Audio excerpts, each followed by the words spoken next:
You are listening to the Two and Out CFL podcast, a proud member of the Canadian Football Podcast Network. Grab some poutine and a double-double. It's time for the Two and Out CFL podcast. He's got it! Oh, baby! Every week, Travis Kura. That's Grey Cup me, which is a different person. And Brazilian Tide. Punters are people too. Talk fantasy football, bring you the latest in CFL news, and sprinkle in a little bit of nonsense. Oh, nearly intercepted and it's over! Ready, set, hunt!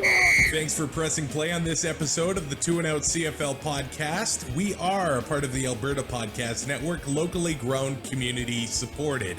I'm Travis Kura. A very special episode of the show today as CFL Commissioner Randy Ambrosie is on the show. This episode of Two and Out is brought to you by Alberta Blue Cross. And life as a business owner can be hectic, to say the least. Alberta Blue Cross understands that. They offer flexible health, dental, life, and disability coverage for your employees. Even better, they can let your staff enroll and manage their coverage at any time and on any device. That makes life easier for them and for you. You've got this when it comes to group coverage for your small business, and Alberta Blue Cross has got your back. To learn more and explore your options, head to ab.bluecross.ca. Let's get to my conversation with Randy Ambrosie.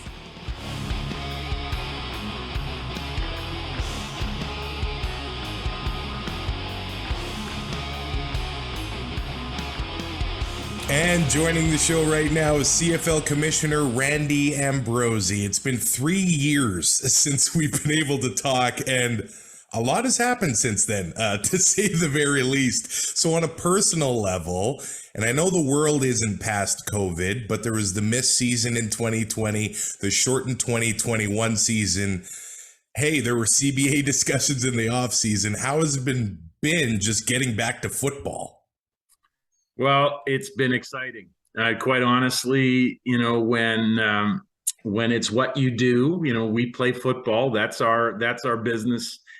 And just to see the players back on the field, to see the coaches coaching, to see the fans back in the stands, and frankly, Travis, to see a lot of smiles, right? Like kind of everywhere you turn, I think there is just a feeling, a good feeling happening, around the world, really. And I think we all went through COVID together. Some suffered more than others, and we have a lot of people to be thankful for that helped us get through it. But it's nice to see all those. It's nice, as I say, nice to see everyone back together, and certainly nice to see us playing football. Yeah, there's certainly been some exciting games already this season, but the past two off seasons have included discussions with the XFL, discussions about a fourth down, tweaks to the Canadian ratio. All of them were just discussions, but some fans concerned about losing the C in the CFL. Should those fans be concerned? Actually, Travis, I see this very differently. I think that Canadians, for as long as anyone can remember, and further back than that, perhaps, Canadians have distinguished themselves. I think in some respects, the mistake I believe we make is to think that our Canadians are playing because they're protected. No. They're not. I played with Dan Ferroni. I played with Pierre Bercheville. I played with Rod Conop. I've seen countless others, Canadians, who have come into this league and been some of the best athletes that we've ever seen. If you go to the Hall of Fame, you go up and down the hall, and you'll see Canadians who have been, frankly, rock stars in our game. I think the mistake we make is thinking that the C in Canadian is there because we protect Canadians. I think it's there because Canadians are great. And frankly, Travis, look around the world of sports. We have more Canadians playing in the NBA now than ever before. We have Canadians performing incredibly well in golf. We have Canadians, of course, in the great game of hockey. Canadians aren't protected in the game of hockey. They are in the game of hockey because they represent some of the best players in the world. And those names, we could rattle those off, and the list is longer than both of our arms strung together. So I'm super proud of the C in the Canadian Football League. But what I am mostly proud of is that Canadians have proven over and over and over again that they can compete with anyone in the world. We have more players playing in the NFL, Canadians, than ever in our history. We have more than 20 Canadians that are in the NFL. They're not there because they're protected. they're there because they are more than capable of competing. I think that's the more important storyline. Now, that being said, there were some rule tweaks this past offseason, including narrowing the distance between the hash marks. We're at about the halfway point of the season. Have the rule changes had the desired effect, you think? I believe they have, and it's more than my belief. When you look at the statistics, we track all of the categories. Scoring is up. First, 2 and outs are down. First downs are up. Yards per play are up. Every category that we track are showing green, and that's showing an improvement. 70% of our games have been decided in the last 3 minutes of the game, which is, again, a hallmark. If people often, I believe, Travis, misunderstand the C in the Canadian Football League. I think one of the biggest distinguishing features of our game is the size of our field. The size of our field is a little bit like the size of our country. Yeah. We have 700 square feet more space per player on our field than the other brand of football. And there's an opportunity to use that field to make the game faster and more exciting. And so I think, credit to Greg Dick and his crew that worked through the rules committee, credit to Tyler Mazaru and others on our team that helped us to do some really good market research and understand what fans were looking for. And then credit to the coaches and GMs and team presidents who came together in a really collaborative way to really look for ways to take advantage of our big field and to look for ways to make the game fun, fast, and entertaining. We always go online and we ask fans what they'd like to hear from you. And along the line of rules, fans are asking, Sheldon, Brian, Matt asked, what's being done to achieve more consistent officiating and faster booth reviews? At times, we've seen a command center come in and they made the right call, which is important, but I think there's a balance with game flow as well, and they have slowed down the game at times. Well, Travis, on a positive note, our games are actually coming in faster than they have, so our pace of play is actually improved. Look, if you've got their numbers, let's get every commissioner from every sports league in the world, and I'll bet we can ask them if they have a conversation with somebody this week about officiating. Look, one of the things that is a reality of sports is it moves at light speed. And when things move at light speed, you've got these amazing officials who are, following these superhuman athletes up and down these fields and on and off the ice. And you're making judgment calls. I happen to think that our officials are some of the best in the world at officiating. Are they perfect? No. Do they think they're perfect? No. But one of the real features of our league, and I think that two people deserve a real shout out: Greg Dick, our head of football operations, and Darren Hackwood, who heads our officiating group. One of the things I was most proud of when Darren came into this role is he took the view that we can always learn and we can always get better. Darren organizes a session every week where the officials really talk through some of the areas where they may have made mistakes. What can they learn from it? How can they learn from each other? How can they help each other? That's a really great culture to have. And I think that will lead us to better officiating. But the other thing that both Darren and Greg supported is we send out a memo to the coaches, presidents, and GMs every week, and we explain where we made our mistakes. Because we believe that transparency, that, acknowledging that we're not perfect, is a better way to establish our credibility. And I believe that, that our football people around the league have appreciated that kind of honesty and that kind of transparency. And they know that we're working hard to make sure that we do the best job possible. But again, I'll start with this and I'll end with it. I think we've got some of the finest officials in the world. They are remarkable at what they do. Are they perfect? No. Are they really good? Yes. I must ask you about some off-field stuff. There's some new faces in front offices in Montreal: Gary Stern, Edmonton, Victor Cui, Vancouver, Amar Doman, and fans really seem to love And I don't want to single them out, but these three gentlemen and give fans hope for the future of our CFL. They just love their energy and their positivity. How is the league going to leverage their popularity going forward, especially on social media, because their engagement is just off the charts?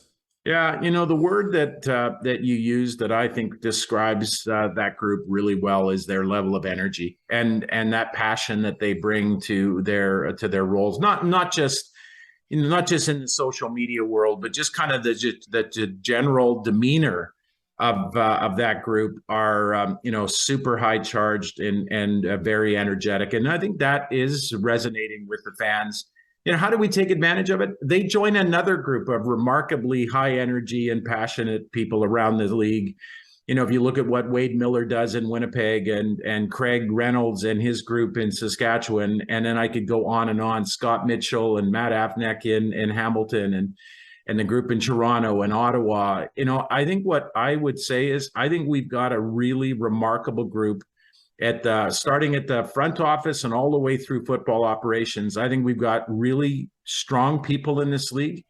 I think we have strong ownership in this league, and the sky's the limit on how big and strong we can get. We have a lot of work to do. We also have a partnership with Genius Sports that represents another remarkable group. So look, in many ways, I don't know that the league has ever been stronger. But it's ours. Ours is the opportunity to harness all that talent and all those capabilities and take this league to bigger and better places.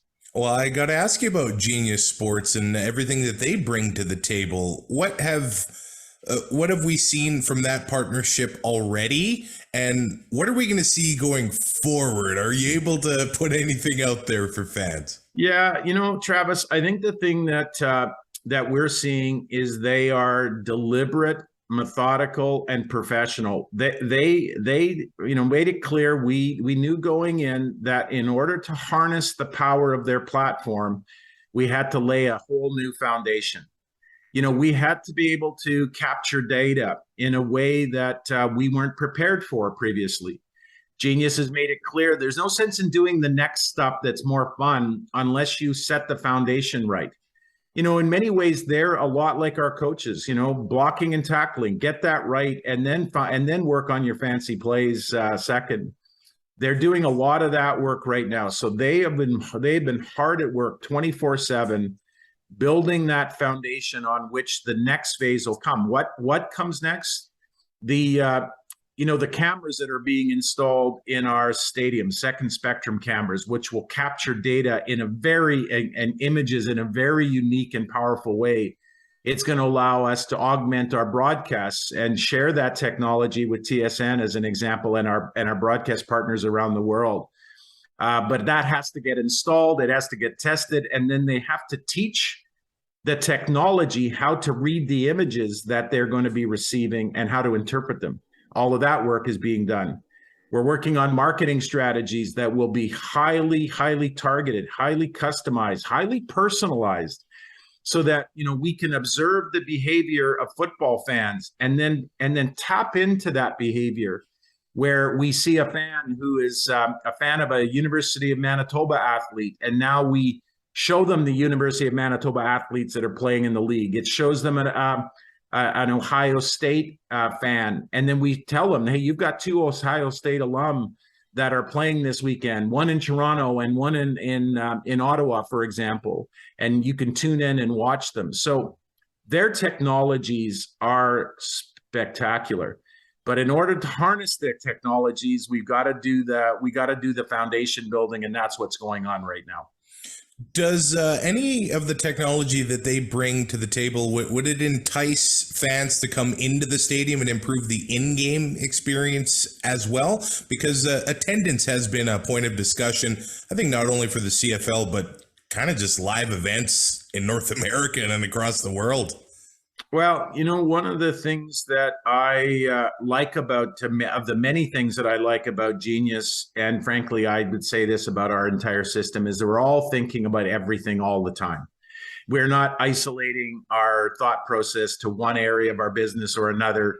we're asking the question, how do we improve everywhere? I think that's been, frankly, Travis, one of the hallmarks of this Board of Governors is their appetite and desire to move this league forward in the right direction. But coming out of COVID, we still have a cohort of our fans that are a little hesitant. They'll be a little slower to come back, and you can't blame them. Many families suffered greatly during the COVID crisis, and everyone has to, come out of this at their own pace. But the work being done to create in-stadium experiences. I was in Regina on Friday night for the game against the Lions. It was an incredible atmosphere. There was, that the Riders didn't get the outcome that they wanted on the field, but the fans were having a ball. The energy and entertainment in the stadium, the fun that was being had was second to none. We're seeing that all around the league. Calgary had their family day this past weekend. 30,000 fans packed into McMahon Stadium, and they were having a great time. They introduced kids into the mix, and the kids were having fun. So there's a lot of creativity. You saw what Amar Doman did in BC. He's a passionate guy. He's got a long-term plan for the Lions' success. Rick Lawlisher, they just brought in Dwayne Vanneau to ultimately become Rick's successor.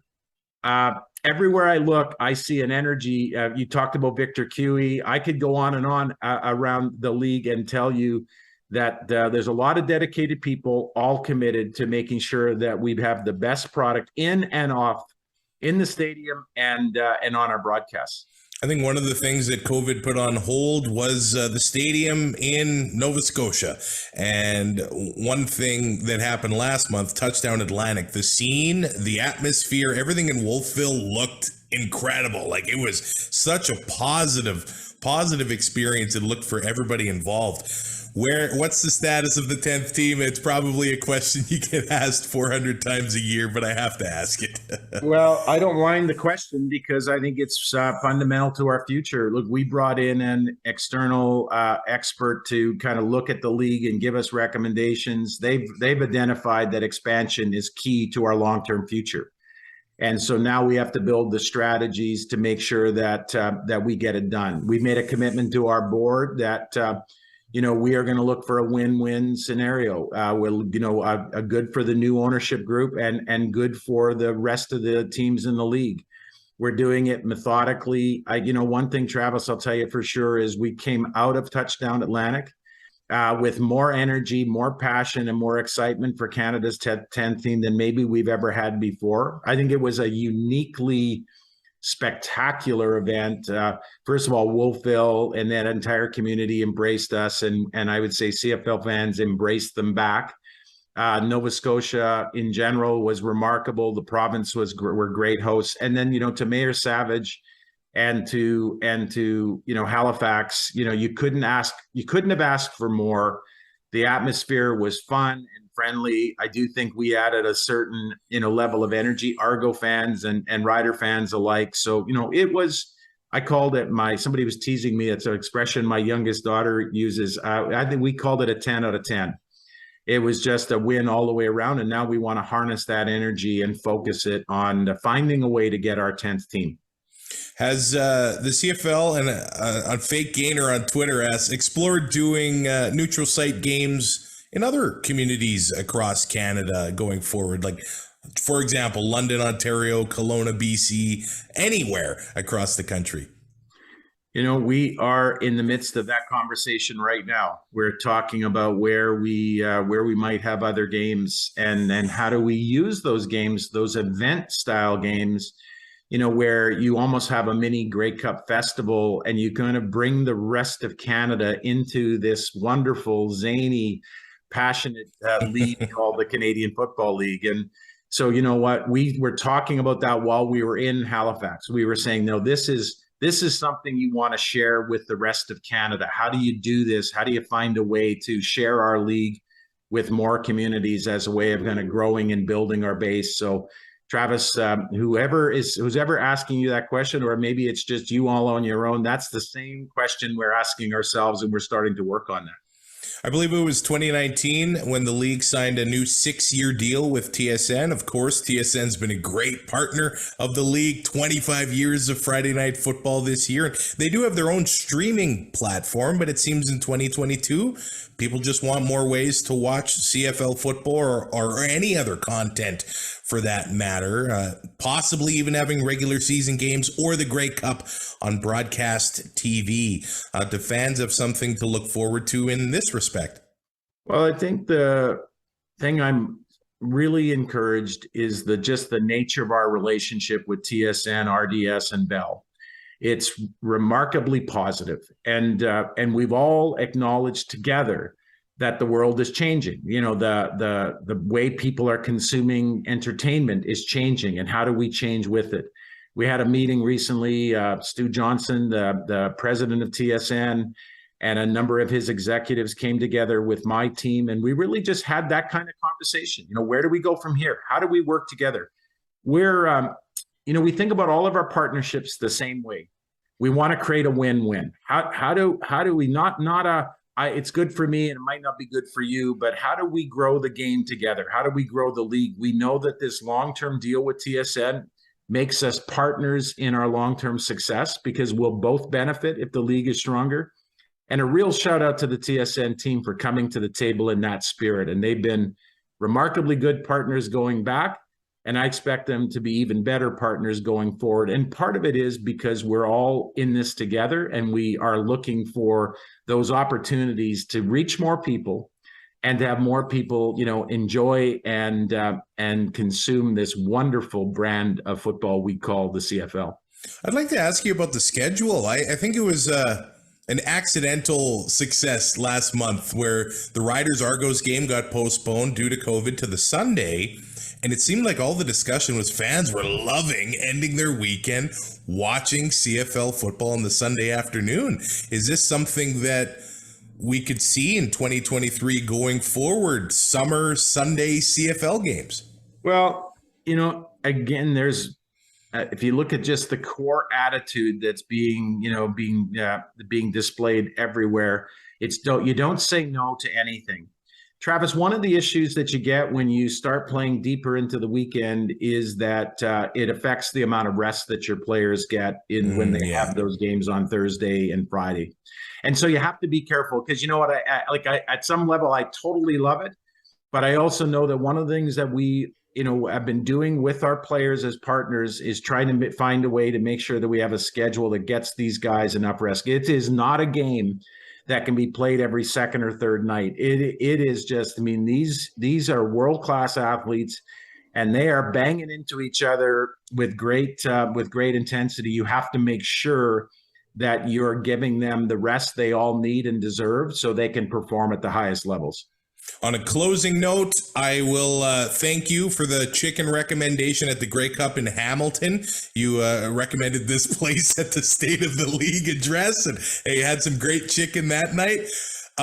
Any other places across this great country that you like to dine at that maybe we haven't heard of? I know it's putting you on the spot.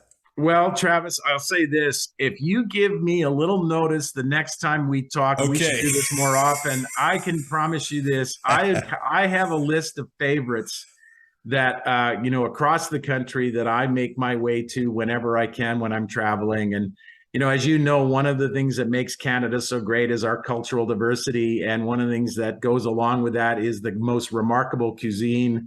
Any country in the world, you can get great food everywhere. So I'm going to go to work on my list. So the next time we talk, I can rattle off a list of names. But look, in the meantime, it's been great talking with you, and best wishes to you and your family and all of your listeners. And I look forward to connecting again. Thank you so much. We'll see you for a poutine in Montreal one of these days. I love it. Have a great day. Take care. Bye for now. Bye.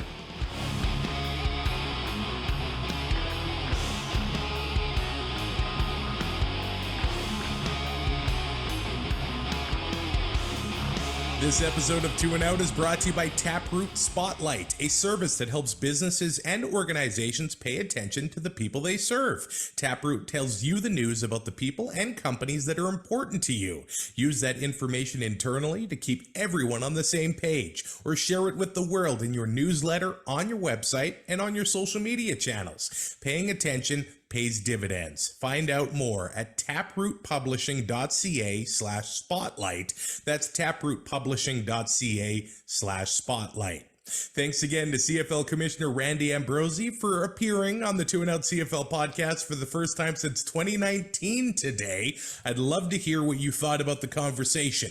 What stuck out to me was the bit about expansion. Didn't seem like Halifax or the Schooners are really in the conversation anymore. Maybe they're exploring other opportunities. I don't know if I'm reading too much into it, but I fear that they may have to move on from that opportunity, it's just too bad to say the least. I'd love to know what you thought about the conversation in the comments, or you can hit our website, 2andout.ca, and submit a comment to the mailbag there. You can rate, review, subscribe to 2 and Out on YouTube and your favorite podcatcher. We'll talk to you on Monday with another special episode of the show, as TSN's Glenn Suter is joining the show to talk about his upcoming induction into the media wing of the Canadian Football Hall of Fame. We'll talk to you soon. Thanks for listening. Find more great shows like this at CF Pod Network on Twitter.